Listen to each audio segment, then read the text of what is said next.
Panax ginseng এই নামটির সাথে আমরা অনেকেই পরিচিত, তবে এটাকে এক একজন আমরা এক এক আঙ্গিকে চিনি। প্যানাক্স জিনসেংকে আজকে আমি আপনাদের সামনে একটু ভিন্ন আঙ্গিকে উপস্থাপন করতে চাচ্ছি। প্যানাক্স শব্দটির অর্থ হচ্ছে কিওর ফর অল, মানে হচ্ছে আমাদের সুস্থ থাকার জন্য যা যা প্রয়োজন সবকিছুই ধারণ করে এই জিনসেং।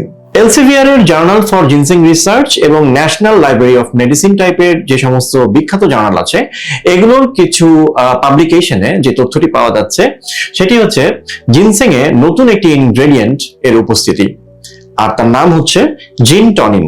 এই জিনটনিনের মূল কাজ হচ্ছে আমাদের স্কিন এবং হেয়ারের উপর। প্রথমত, জিনটনিন আমাদের স্কিনের এইজিং প্রসেসটাকে রহিত করে, অর্থাৎ আমরা যে অ্যান্টি এইজিং ইফেক্ট বলি, এর মূল কাজ হচ্ছে অ্যান্টি এইজিং হিসেবে কাজ করা।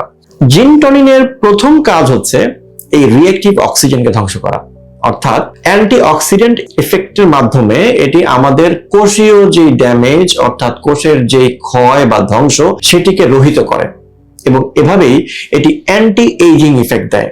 তার পাশাপাশি কোলাজেনের যে ডিস্ট্রাকশন বা ড্যামেজ বা ধ্বংস হওয়া সেটিকেও প্রোটেকশন দেয়, সুরক্ষা দেয় এবং নতুন করে কোলাজেন প্রোডাকশনেও কাজ করে।